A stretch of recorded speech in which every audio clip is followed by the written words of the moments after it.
main de Dieu dans la Bible. Seulement si vous prenez le livre d'Esdras, dans le livre d'Esdras, on parle de 9 fois la main de Dieu.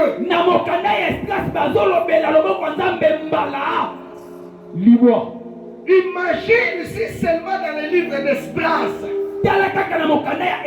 on parle 9 fois de la main de Dieu. Alors, il faut prendre toute la Bible. Donc, c'est par là que j'ai vite compris. Même lorsque la Bible parle de miracles au temps des apôtres, même lorsque la Bible parle de la résurrection des morts au temps des apôtres, même quand la Bible parle des aveugles qui ont vu au temps des apôtres,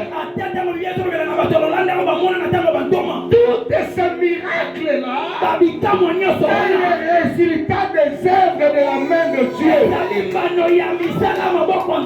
J'aimerais te rassurer ce matin que tu vois ou pas, que tu chances ou pas, il y a une main de l'Éternel qui reste toujours entendue dans son église pour raison de guérir celui qui vient malade. Amen. La main de Dieu reste étendue pour donner la réponse à celui qui a des questions compliquées. Je t'assure mon frère, je t'assure maman, ma soeur, toi qui m'écoutes, que tu vois ou pas, lorsque tu acceptes Jésus dans ta vie, partout où tu es, il y a la main de Dieu sur toi. La main de Dieu garantit la protection divine. Amen. La main de Dieu garantit la protection. Toi qui penses que tu es exposé par les sorciers, tu penses que tu es exposé par des problèmes compliqués. Mais je te dis qu'il y a une main qui te sécurise contre les œuvres. Tu n'as pas besoin de le voir. Tu as besoin de voir les œuvres. Alléluia. Amen. Alléluia. Amen. Dis ensemble avec moi, la main de Dieu est invisible. La main de Dieu est invisible. Et les œuvres de sa main, restent visibles. Je déclare ce matin que les œuvres de la main de Dieu soient remarquées par ta famille. Amen. Que les œuvres de la main de Dieu soient remarquées dans votre famille. Je dis que les œuvres de la main de Dieu soient remarquées dans ta vie. Oh, je croyais que tu allais dire amen plus fort. La main de Dieu désigne sa puissance. Lorsqu'on parle de la main de Dieu, il y a la puissance. Ce matin, nous allons développer une histoire très importante. Dans le livre de 2 Chroniques, chapitre 20, le verset 2 jusqu'au verset 20. Dans ce passage biblique, on parle d'un roi, un roi qui s'appelle Josaphat. Je répète pour ceux qui n'ont pas compris, 2 Chroniques, chapitre 20, jusqu'au verset 20. Et je donne les derniers passages. Néhémie chapitre 2. Néhémie chapitre 2, le verset 8. Et le dernier, ça sera Esdras, chapitre 7 et le verset 6. Donc nous allons tourner tout autour de ces 3 passages. Mais le texte de base, 2 Chroniques chapitre 20, verset 2 à verset 20.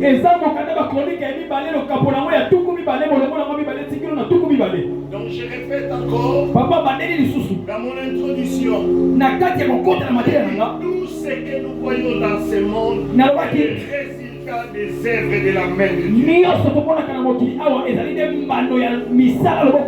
Je répète encore en disant, la nature nous révèle combien la main de Dieu est forte et puissante.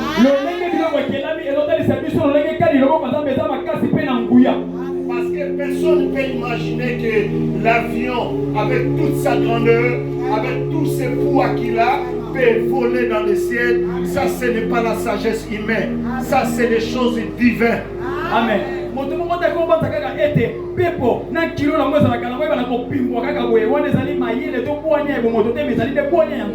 Une fois, j'ai parti quelque part avec ma fille. On est descendu dans le bus. C'était pour ça, pour la première fois. C'était à côté de l'aéroport. Ça lui a donné l'occasion de voir l'avion. Non, c'est pas Dieu, il a eu l'occasion de voir l'avion. Au plus proche. Il me pose la question. Papa, comment ça peut se faire? Comment pour que c'est grande? Comment ça peut voler? Alléluia. Amen. Et elle a insisté à ce que nous puissions entendre parce qu'il y avait un avion qui faisait les mouvements, qui faisait les manœuvres dans l'aéroport.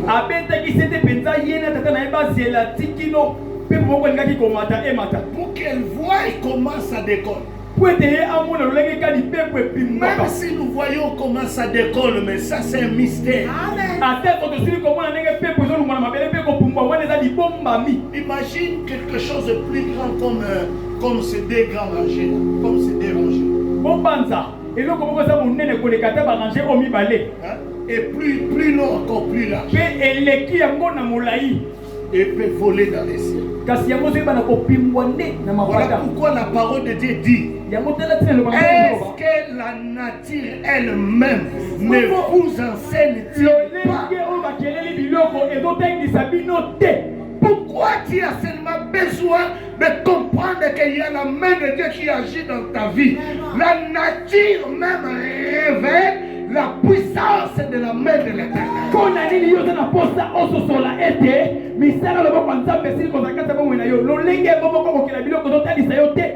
Lorsque nous regardons la nature, lorsque nous observons comment les choses marchent dans le monde, ceci révèle déjà que la main de Dieu est tellement puissante.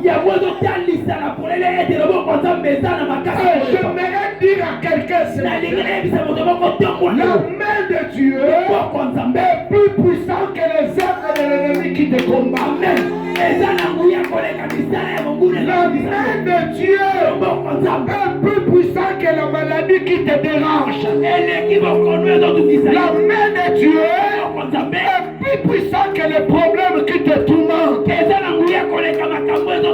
Si tu crois qu'il y a une main, il y a une main visible qui détruit tes œuvres, mais il y a aussi une main visible qui répare des choses de si tu crois qu'il y a une main visible qui te combat, c'est qu'il y a aussi une main visible qui combat ta place.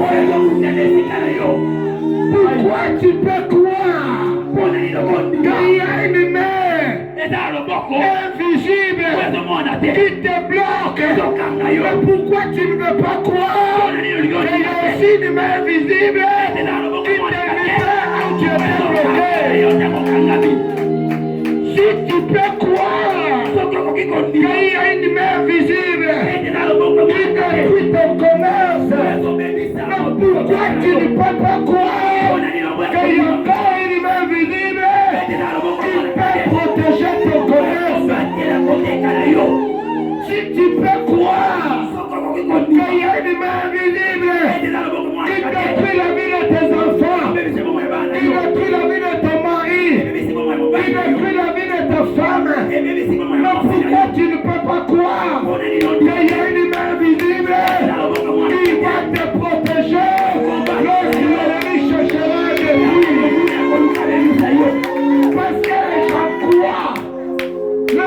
croient plus que les œuvres de Satan existent. Les gens croient que la main de l'ennemi peut détruire quelque chose. Les gens croient que la main de l'ennemi peut créer l'accident. Si la main de l'ennemi qui est puissant, qui détruit les œuvres, qui tue les gens, qui crée les accidents, qui donne la sorcellerie aux enfants, qui paralyse certains couples, si cette main est puissante, la main de notre Dieu n'est pas seulement puissante, mais il est tout puissant.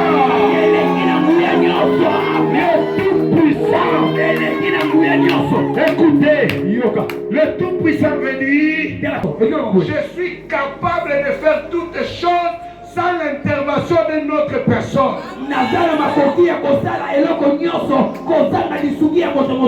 Dieu n'a pas besoin de ton aide pour te bénir. Dieu n'a pas besoin de ton aide pour te bénir. Oh, je dis, Dieu n'a pas besoin de ton aide, mais suffisant en tout. Moi, je l'appelle le Dieu de plusieurs solutions. Le Dieu de plusieurs solutions. Dans la main de Dieu, il y a ton mariage. Dans la main de Dieu, il y a ton voyage. Dans la main de Dieu, il y a ta délivrance. Dans la main de Dieu, il y a la réponse à ton problème. Oh, même plus fort. Moi, j'ai vécu la main puissante de Dieu, pasteur. Pasteur Christian, j'ai vécu la main de Dieu. En 2018. Non, 2018. Un certain 10 janvier. Le 10 janvier 2018. 10 janvier 2018. Pendant que j'étais encore en France, je n'avais pas les titres de séjour. Ça faisait déjà 5 ans sur le sol français, mais sans titre de séjour.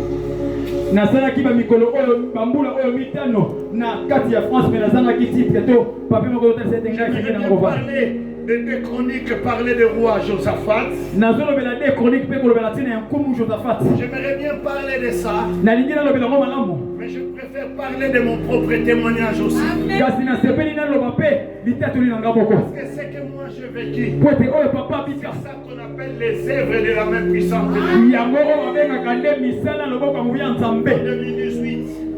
2018, j'étais parti prêcher dans une église. Dans l'église d'un pasteur qui s'appelle Pasteur Ibé, c'est le grand frère de Martin Fayou. Il est pasteur. J'ai tenu un séminaire pendant 5 jours. J'ai commencé mercredi, jeudi, vendredi, samedi, j'ai clôturé dimanche.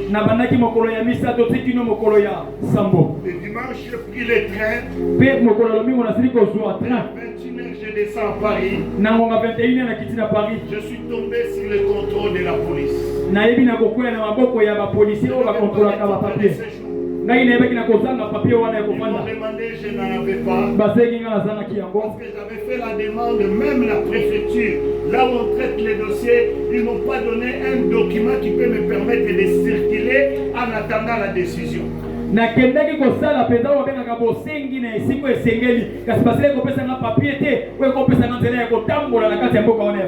Et moi, je ne pouvais pas m'arrêter, je ne pouvais pas m'empêcher de me déplacer malgré que je n'avais pas ce papier.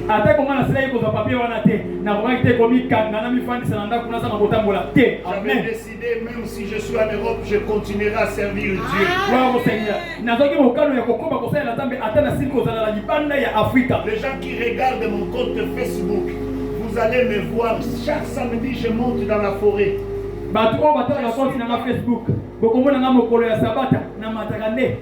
Je suis là, même en Europe, je suis dans la forêt en train de prier, parce que je sais que ce que je suis, c'est le résultat de la prière. Peu importe le niveau où Dieu va te placer, pardonne pas la prière. Amen. La prière, c'est le seul moyen. J'insiste. La prière, c'est le seul moyen qui nous permet de présenter à Dieu nos problèmes. Donc si tu abandonnes la prière, tu n'as pas un autre moyen pour présenter à Dieu tes problèmes. C'est pour ça, lorsque le découragement arrive, pour t'empêcher de prier, c'est juste pour t'empêcher de présenter à Dieu ce qui te préoccupe. Parce que à ce qui concerne la prière, j'ai toujours dit, Satan le diable te laissera libre de faire tout ce que tu as besoin, mais il ne te donnera pas l'occasion de prier. Lorsque tu as l'occasion de prier, il faut prier sérieusement. Parce que c'est par la prière que les œuvres de la main de Dieu peuvent se manifester. Amen. Alléluia. On va arrêter. Messieurs, titre de séjour. Je n'aime pas les titres. On m'amène directement en garde à vue. C'était 21h. Le juge qui m'a reçu, il m'a dit, comme il est 21h, on ne pourra pas vérifier dans votre ville là où vous vivez si vous êtes dans une situation régulière ou irrégulière. Irrégulière, c'est-à-dire même si vous n'avez pas les papiers, mais non. Régulière, c'est-à-dire même si vous n'avez pas les papiers en main, il y a quand même une procédure qui sont en cours. Régulière, mais et en réalité, moi je n'étais pas dans une situation irrégulière. J'étais dans une situation régulière, les démarches en cours, mais on n'a pas voulu me donner un document qui justifie que mes démarches soient en cours. Ils avaient dit qu'ils vont réfléchir sur ça. Pour une simple raison, le pasteur qui connaît un peu la loi, et en France, il y a une loi qui dit lorsque vous avez un attachement plus sérieux dans votre famille, dans votre pays d'origine, on ne peut pas vous donner les titres de séjour parce que la loi dit un parent, un père doit être à côté de sa femme et de ses enfants. Amina. Et ils ont dit, comme j'ai laissé ma femme en Afrique, j'ai laissé les enfants en Afrique, ils ne vont pas m'accorder, mais ils vont quand même essayer de réfléchir. Or, en réalité, ils devaient décider une fois pour toutes. Soit ils me donnent, soit ils ne me donnent pas. Mais ils m'ont mis dans une situation d'attente pour réfléchir. Le coup là, il y a une porte là, il y a une tigala qui a un bassin pour essayer d'aider. Moi, il y a un peu de papier, ça te signe les choses au Canada, ça n'a pas de pour la licence, mon père, pour essayer de faire un peu de France. Alléluia. Amina. On m'a pris. Bazoye. On m'a mis en garde à vue. Basili Kobate, il y a combien de sous pour moi? Dans tous les quatre faces. Osana. Déjà en Europe, si on te prend les photos dans tous les quatre faces, attends-toi au retour au pays. Soki na Europe, Basili Kozwayo, Elilingi, Naba, Biteni Mine, Yeba et Ozoso, Manena Moka. Alléluia. Amen. On m'a mis là-bas. Bati Papa Nesika, 23h. Na on a 23h. Je serai convoqué devant un OPJ. Babiange pa ya OPJ. Il va présenter un document. Atalissier papier mon. Il est important toujours de lire avant de mettre la signature. Yambo ya kota mokoloto eza motuya kotanga. C'est important. Eza motuya. J'arrive là-bas, on me présente un document. Bonjour monsieur Toumba, est-ce que vous pouvez signer ici? Papa comme on a atalissier papier même si okoki kota lokoloto na yo awa. Prends les documents pasteur Christian. Papa si ko papier. Ils ont déclaré si ces documents-là c'est faux. La seule chose que j'ai reconnu vrai dans ces documents, c'était mon nom, ma date de naissance. Et tout le reste, c'était faux. Ils ont déclaré que je vis en France dans une situation de clandestinité. Je suis un clandestin. Amen. Ils ont déclaré dans ces documents que je travaille dans le noir. Donc la salle dans le noir, c'est-à-dire Non, moussala boutou na boutou, so babi a travail dans les noirs na poto ni koloba. Au salaire moussala zana mukanda, c'est-à-dire que l'État yebiote bokena quand même moussala na ndela mikanda batu to na nenga ba copie yango ba benga la travail dans les noirs. Alléluia. Ba déclarer kuna na sala na nenga boutou. Ba déclarer kuna que naza na adresse cité na France. Pendant que na France même so za na mukanda té. Dès les premières années tu es sur le sol, il faut déclarer impôt. Il faut payer l'impôt, même si c'est zéro, on va vous envoyer les documents, vous remplissez, vous mettez zéro. Et à partir de ces documents-là, ils connaissaient mon adresse. Mais ils ont marqué là-bas que je n'ai pas une adresse fixe en France. Et même déclaré sur ces documents, je n'ai pas une famille en France. J'avais mes frères là-bas, mon père qui était là-bas. Mais ils ont ignoré tout ça.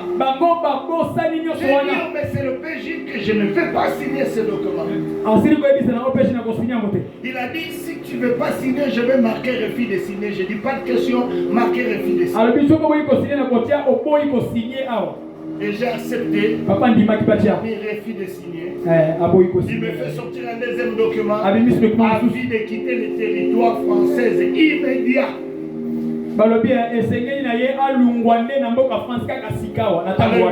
Amen. Et c'était 23h. Et le lendemain matin, ils m'ont pris. On appelle ça mon lingala rapide. Bameminga na place où on va centre de rétention. À l'époque, si vous commencez 120 jours. Soko Kotikuna, il faut ça la 45 jours dans le centre de rétention. Bit il y a 45 jours les années. Bango bazol nous va traiter un dossier, basa la yo comment on appelle laisser passer pour bazongi so na mboka. Alléluia. Alléluia.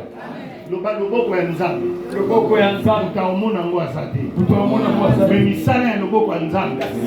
Batu nyonso bakobona. Amen. Alléluia. Parce que soto ici batu loboko ya nzambe za bakondima te po ezomona na te. Amen. Mais soki misala esalami bakoloba loboko ya nzambe za. Amen. Alléluia. Amen. Alléluia. Chancez prière, kosenga soute nzambe monisa loboko no tata monisa misala ya loboko na yo po loboko na ezala na mona biso mikolo nyonso lo tozoluka eza loboko nete alobi voici je suis avec vous tous les jours jusqu'à la fin du monde. Amen. Loboko na eza na mo wana mikolo nyonso. Amen. Tiko senga ka loboko ya nzambe ezalaka deja na ndako na yo ezalaka deja na lopango na bino ezalaka deja na bia bana na yo. Sengate misala ya loboko na nzambe. Est-ce que vous comprenez? Amen. Papa, navandi na centre de rétention, relation est bien. Faut te combattre la relation parce que ngana bika na misala ya loboko na nzambe mais aussi na relation. Relation avec comment on appelle Rifeba Mboudina. Le ministre. Parce qu'à l'époque, quand on a dit Sogaye, à Benga la téléphone, on a accompagné ma place au côté à gauche à droite. Quand on est dans le centre de rétention, parce que si on a un document congolais, il faut pas que l'ambassade a notifié l'identité nationalité, comme ça, ça va laisser passer l'ambassade pour les sur le Congo. Na sali 13 jours, na zo ke de samba. Ta la misala ya loboko ya satana est compliquant na papa. Hein? Na telini liboso ya juge. Na zo samba liboso ya juge. Juge azo luka koyeba pourquoi na document oyo balobi oza na famille awa te. Yo zo bimisa na monoko na avocat no aza ko appuyer oza na famille awa. Juge alobi avocat no atindela kinga ba photocopie ya ba pièce d'identité ya papa ya mama ya ba frère na yo oyo zo la sake baza awa. Abimisi yango papa misala loboko ya satana ebani ba document abimisi mwindu kaka lokola Bible. Juge alobi monsieur Tumba, vous voulez que j'accepte que vos parents sont sur le sol français avec ce genre de documents invisibles Comment je peux lire ça? Le pasteur connaît la loi. Lorsque bazo sengango pas avocat tindeli bango. Avant jour il y a jugement. Avant jour il y a procès nanga. Tant déjà l'avocat comment on appelle? L'avocat il y a jugement pour ça bisanga. Bah montre déjà que les documents sont indisibles. Qu'est-ce qu'on fait? On appelle l'avocat bien avant pour que l'avocat tinde les documents sous. Mais bango ba sali ngote ba garder kaka ba document on a ti mukolo ba ko sambisanga. Babi merci, avec ce genre de documents vous voulez que n'a traité que tes parents habitent ici. Il a jeté les papiers en plein procès. Alléluia. Abi na ça et l'autre côté, il faut azonga ka Congo. Ha nzambe tata. Nzamba tika ba sali mete. Amen. Nzamba boa kaka ba sali na été. Gloire. Yangwana mona yo kaka mawa. So mosala nzamba kwei batolobi c'est un faux pasteur. Parce que les soumou ko comme ça ouais nzambe faux. So kaza fou atika li faux pour na libela. Il y a pas un péché sur la terre. Ouais ko comme ça un vrai serviteur comme un faux serviteur. Ça n'existe pas. Ça n'existe pas.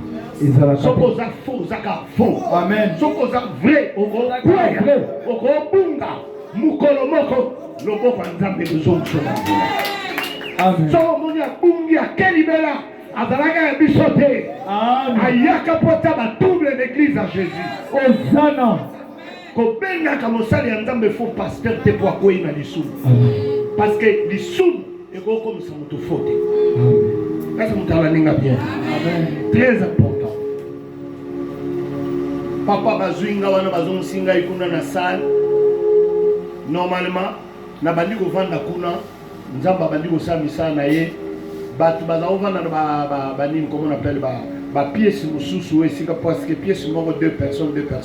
Les gens qui habitaient dans leur pièce ils m'attendaient souvent nazo gêner nazo prier alors moi pièce na ngai moké à deux personnes donc comme 20 personnes police même boy mais batu balingi te babi nous allons rester prier avec les pasteurs. Le Seigneur a touché même 2 musulmans qui sont convertis. À l'heure où je parle, moi, comme un pasteur dans de la Amen. Alléluia. Negoyoka na kata témoignage yo. 45 jours loi et lobby. Soko korisi 45 jours dans centre de rétention.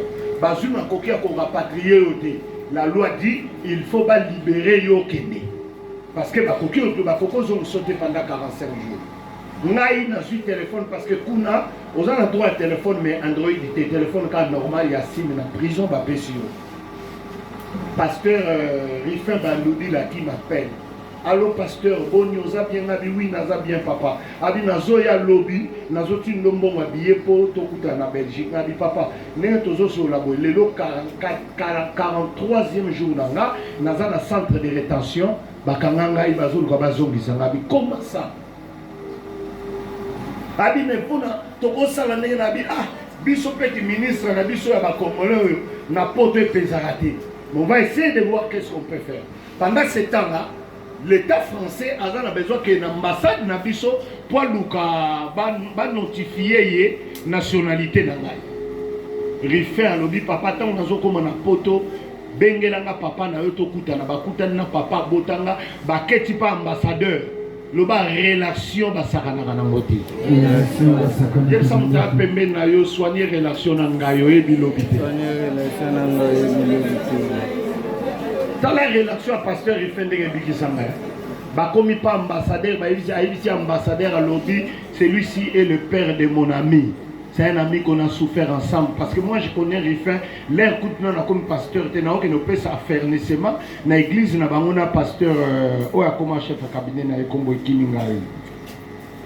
C'est lui qui était son chef de cabinet. Nakim Banseki. Mais on a gardé de bonnes relations. Aïe, ici, ambassadeur a dit ok, je prends note. Basoda bakei kuna service ya immigration kei na ambassade balobi toyebi eta za congolais. Alléluia. Balobi toyebi eta za congolais. Maël sili bango. Sikotango bazongi papa 45 jours et kokaka un certain dimanche oyo mukolo babomaka je crois aussi mukendelo ko mwambengo voilà c'est sûr. Oyo marche catholique et salamaka tant Kabila n'ingi ko changer constitution, c'était ça. Mukoloana ne 45e jour na ngekokaka c'est fin dimanche.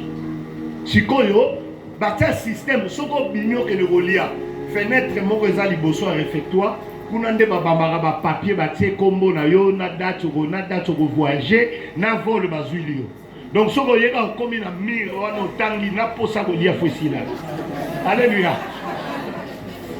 Bato bakwera wana oyo tangi ka boyo monsieur Madame Chantal, vous allez retourner dans votre pays la RDC le 13.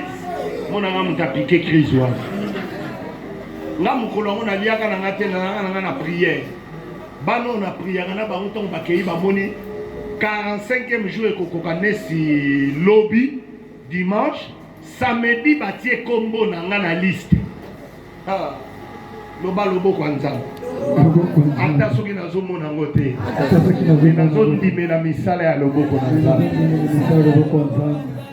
Papa batie kombo na ngai babengi ngambangu na papa on a vu ton nom là-bas gabi mais pas je laisser passer te batie kombo na ngai na ye wana Nathalie effectivement batie bazongisa ngai normalement loi lobiso 45 jours ekoki bakobimiso na 45e jour na même heure bakotisa rayo. Or ngai bamemanga na centre de rétention kuna na ba 12h15 minutes. Donc faut ba libérer nga dimanche na 12h15. Bango batie vol na ngai dimanche na 10h. Avant 2h du temps et kokapo ba libérer nga bango batie vol na ngai. Tala nazo ebisa mutu moko. Oko koma na ne ya bénédiction na yo. Mais bato bazo seko pona komi na mois ya bénédiction na yo. Oko koma na mois ya bénédiction na yo, bazo seka yo pona komi na semaine ya bénédiction na yo te. Oko koma na semaine ya bénédiction na yo, bazo seka yo pona komi na jour ya bénédiction na yo te. Oko koma na jour ya bénédiction na yo. Amen. Peut-être que le journée yo faut prendre là. Mais tozana nous 11h. L'homme sous air, il y a bénédiction, on a des coquines à nous payer. Au Congo, on appelle air, il y a bénédiction, on a yo. Dans un 11h juste.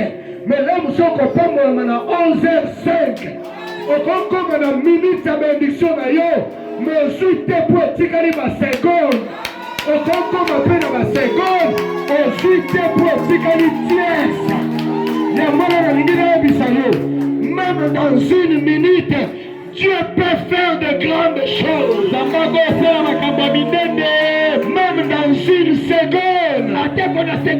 Dieu peut faire de grandes choses. J'ai vécu ça avant-hier. Papa Bikango. J'ai vécu ça dans le mystère de la mort. Marche avec le mystère de la vie. Osana, le mystère de la mort marche avec le mystère de la bénédiction aussi. Osana, maman moko na église azobela na kutaki paralysie loboko na lokolo na sengi ba mema ya ye église tozo sambela kapona ye mikolo tozo sambela papa mercredi faina zongisa mutazo filmer mutazaki na voiture ate na voiture na ibise kende ozongisa bakena mama na ba bazongisi na 19h45 il m'appelle papa to komi bien vraiment merci chauffeur azoya azana ndela peut-être bambouteillage à Petro Congo pour avoir na Petro Congo radio que y a pas de problème maman Mimi na 21h07 il m'appelle na manqué appel manqué na ye na manqué deuxième appel na 21h09 na 21h15 asalinga audio papa na lali na ngai nazongisi pe na audio na binzamba batela papa to koma na tongo mon pasteur adjoint m'appelle maman Mimi a koufi. Tu peux imaginer azalaki na ne ya liwana ye na mois ya liwana ye na semaine ya liwana ye na jour ya liwana ye na koma kina na heure ya liwana ye te tozo solola na biso abengi pe na téléphone na 21h mais le lendemain matin on m'appelle maman Mimi a koufi. Donc na lobaika papa nga na lali na ngako kende nyonso. Mais je bénis Dieu parce qu'au Kotalola. Parce que le dimanche, je le fais passer par la Sainte Seine, à la Sainte Seine nae, à Misboulisi na Miso Nzambe. Mercredi, Kobima na l'église, mercredi, Bokene va Erni, c'était quelle heure? 17h. 17h à jouer na voiture à Ketikae, na Tongo va benga maman Mimi a Koufi. tala soko moni mystère aliwa kokanisa mona mystère à bénédiction azalaki na mukolo na ya kokufa mais ere kokaki te ndenge moko pe lipamboli okoza na mukolo na ya kopambola mais ezaka problème à air yebisa moto ya pembeni loba eza likambo ya air eza likambo ya air eza likambo ya air alléluia nga natikalaki na 2 heures du temps papa bayeba tianga bakraka na maboko na makolo batianga bakraka lokola moyibi bamemanga liboso OPJ na signé document oyo ezolasake nazozonga OPJ alobi na ngai eloko moko loboko ya nzambe un bon temple papa la main de Dieu OPJ alobi na ngai monsieur Tumba j'ai appris que vous êtes pasteur moi aussi je suis chrétien catholique mais je me te dire une chose au moment où je suis en train de signer ton document je paie je sens comme s'il y a un jugement de Dieu qui va tomber sur moi alors je ne sais pas quoi faire. Mais écoutez sa parole, il dit ici en France, c'est le préfet qui est le tout-puissant. Alors bien en France, c'est le préfet qui est le tout-puissant. Là, la décision, on s'en a pour l'arrêter. Donc je suis désolé. D'ailleurs, qui n'a lito inanga, mon moment nzambe lobelingai. Alors bien kanisa na lobaka na Abraham, marche devant ma face, sois intègre, car je suis le Dieu tout-puissant.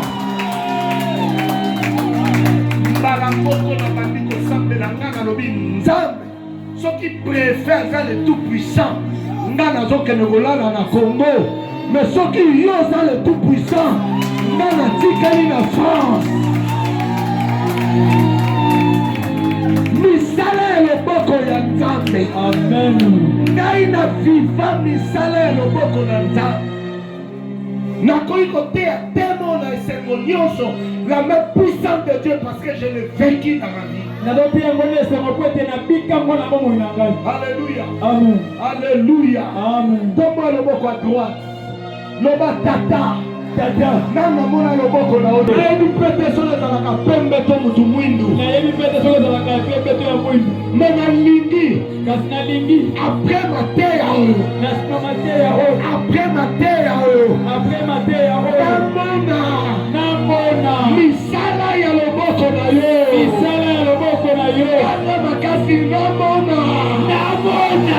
Misala ya le boko na yo. Misala ya le boko na yo. Na bobo ilangai.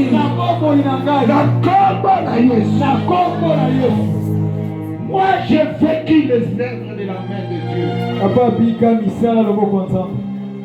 On m'a mis des cracas. Les pieds, les mains. On m'a pris. Et je commence à dire Seigneur, c'est le préfet qui est le tout puissant. Je pars au Congo. Mais si c'est toi qui es le tout puissant, moi je vais rester en France. On m'a pris. On m'a bâti un avion parce que Yakotombo la matombo linga ba matisi un avion. La vanne na 4 avions. La quitte la mission que sur la cabine. Là na katikati wa pasteur la radio. Policier à gauche, policier à droite. Pour accompagner Natina Congo. Baïsingaï, aux agas na droite, vous avez 2 personnes. Pour y aller à Congo, mon en Europe. Il y a des personnes avec qui papa la France, il y a des 4 avions. Nous sommes maintenant à Congo. Mais ici, papa, quand il y a qui nous ont entendu, on a Kazan est tout puissant. Nous sommes là. Alléluia. La bengi na Congo va annoncer, la bengi na Congo a annoncé par le pasteur adjoint là-bas, pasteur Christian, pasteur Eric à l'époque. Il a informé le pasteur Timothée. Maman Zali na chambre, va aussi saki. Avec le pasteur dans le salon, nanga azolela. Abimi wana, obozolela ni pasteur. Bali le bâtiment ozolela ni au pasteur azan avion, bazozo kisaki. Madame nanga pika crise na katanga pour sur place. Même un aussi l'hôpital à 7. Alléluia. Voilà dans la 4 avions. Donc comme dans 4 avions, misala le boko ndambe bali makambo nango. Misala le boko ndambe bali makambo nango. Papa, bakiti moko ezalaki na liboso, biso kuna bakiti biso na liboso. Ndeko moko aza boxer, azali pe na vol na même avion. Palavana na kiti moko ezalaki juste derrière. Biso na sima na kitu ya liboso bapesi ordre bato bavanda te bavanda na bakiti eza Mais dans la réservation, la réservation de qui tu es dans le bosso. Police a le biba papa, n'a je l'ai réservé dans le vent d'Akawan. Police a dit pas question, tu n'as pas besoin de compliquer les choses. Nous avons quitté nous sommes allés à Boy. Ce qu'on a besoin de citer, c'est bien, à Monique et Nazaré Nassima, ma pauvre va s'abattre à Kanama. Alléluia. Quand tu nous as congolais, oui, nous avons congolais. Donc, Bino, vous avez d'abord rapatrié des Congolais. Il y a un bobo qui n'a pas de culture. On menacé. Pour votre information, Air France, la compagnie Air France, les compagnies, il y a des actionnaires.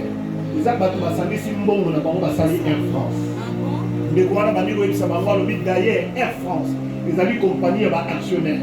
Vous n'avez pas droit de refouler un avion ou un actionnaire. Vous sommes un avion pour rapatrier l'avion. Les Congolais ont quitté. Alléluia. Il y a beaucoup de gens qui ont policier à niveau. Le bas misala et le beau comme ça. A menacé police dans les police a le bio au Vanda. Pas passager dans le côté. Le banza matika va na été. Commissaire le beau connaît Zanan. Misala le beau comme Zambe et Kotiga la aussi la thé. Comme son nom est éternel, les œuvres de sa main aussi est éternel. Le col Nzamba za pona libera. Misala le beau qu'on a fait ça pona libera. Ce qui a pesi mabara et silité ya yope na kateza. Ce qui a pesi matubandaku et silité ya yope na kateza li. Ce qui a pesi matuvoyage et silité ya yope na kateza. Misala le beau qu'on a Nzamba si la gâté. Amen. Alléluia. Frère, mon oiseau côte à boyer. Donc, on est à frère dans l'église, on a noté à papa pasteur. Dans la côte, oh, pasteur, dit. Oh, pas tout le monde va comme il est même pour ça.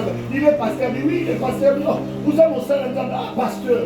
Malamo, on va le dire dans l'avion. Alors, il va tout le monde, sur la vie, il va oh, il y a mon salaire, bon, vendre l'avion, tu vas quitter sa pasteur.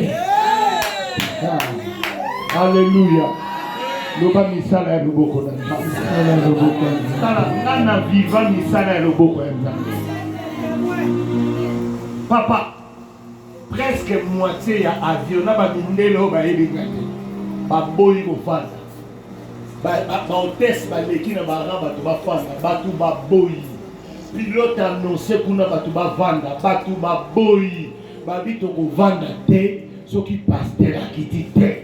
Yo continue rosa makambwana wana misala ya loboko na Nzambe.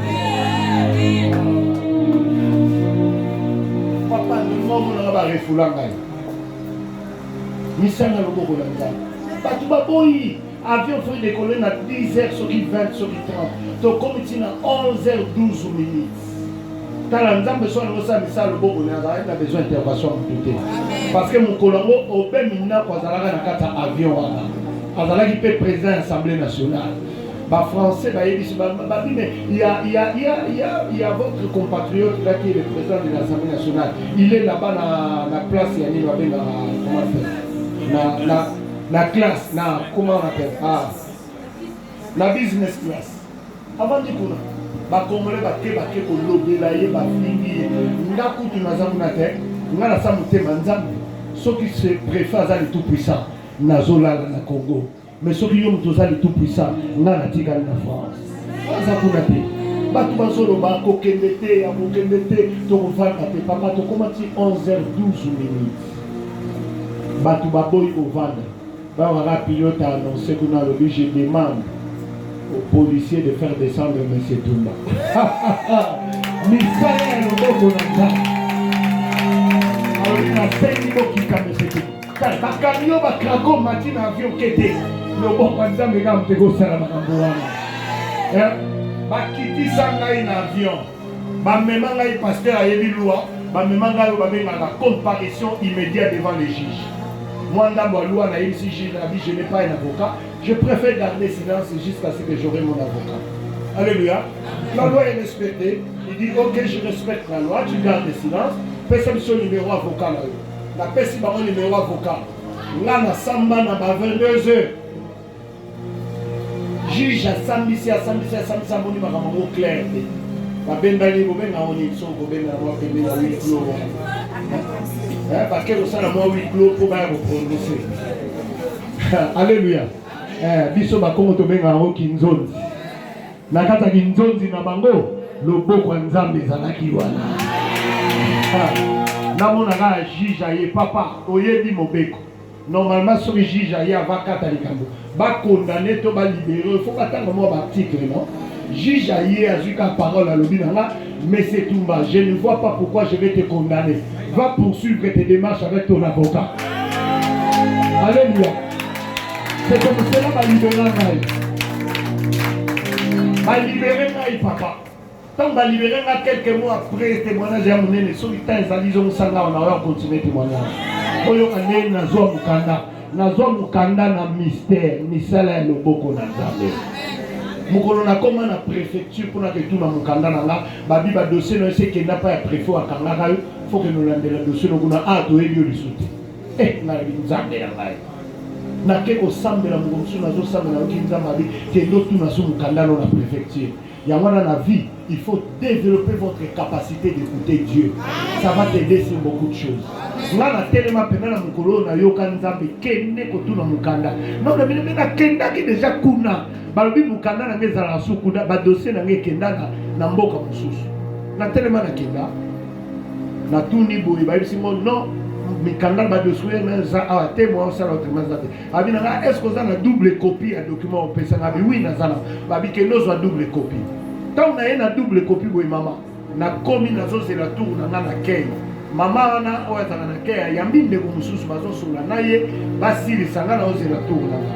Na mona kaka mwana mwasi mo awutaki na kati kuna na ba bureau. Aye ko telema likolo mo na sima ya mwasi wa sanga na kei. Nzoka ndeye de préfet na biso. Misala ya loboko ya nzambe eke kozwa mutu asinaka mikanda pozwa mukanda abimisie na bureau amemi eti na place ya accueil aye atelemisie pembe na madame wana ya accueil siko na place ngana zela mona monsi na silisa bongo bazwa dossier na nga na mona ka misala ya loboko ya nzambe ezwi loboko ya mama wana esengi monsieur pesa document na yo bato bamonaki eza loboko ya préfet nzoka eza loboko ya nzambe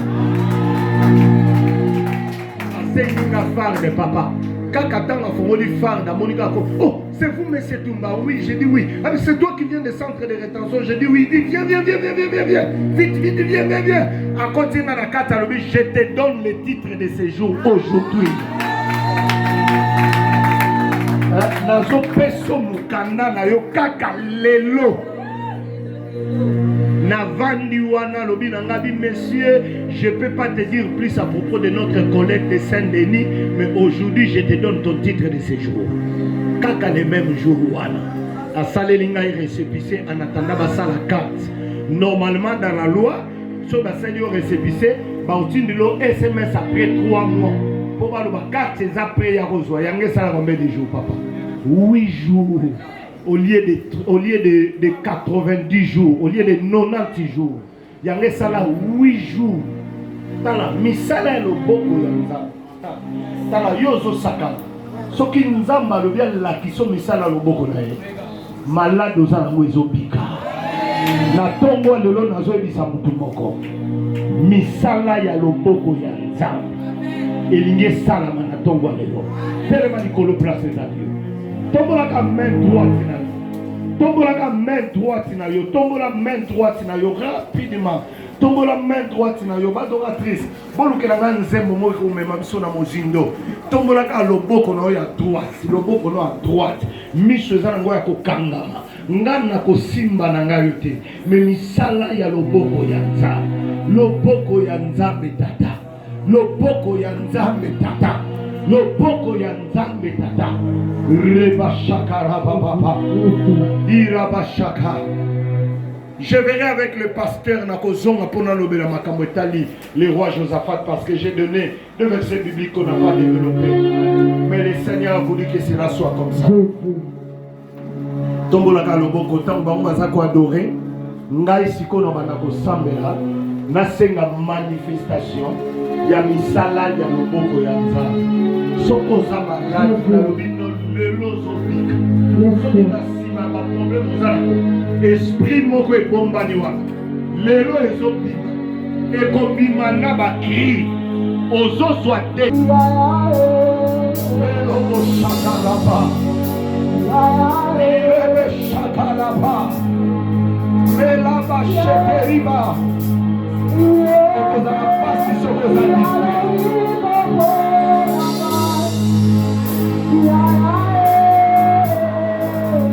Nayebi couleur ya loboko na yo te, mais nayebi misala ya loboko na yo.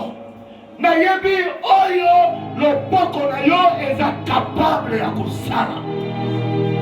La 11 ya lelo loboko na yo ezali awa loboko na yo ezali awa metolingi tomona misala ya loboko na yo misala ya loboko na yo reba shakaraba miraba shaka nani akangama azwa délivrance na misala loboko na yo nani aza maladi abika na misala loboko na yo nani aza na bitumba azwa victoire na misala loboko na yo na misala loboko na yo tata simba mama zaliawa simba mama zaliawa simba ndeko mobali azaliawa simba ye simba ye simba ye simba ye simba ye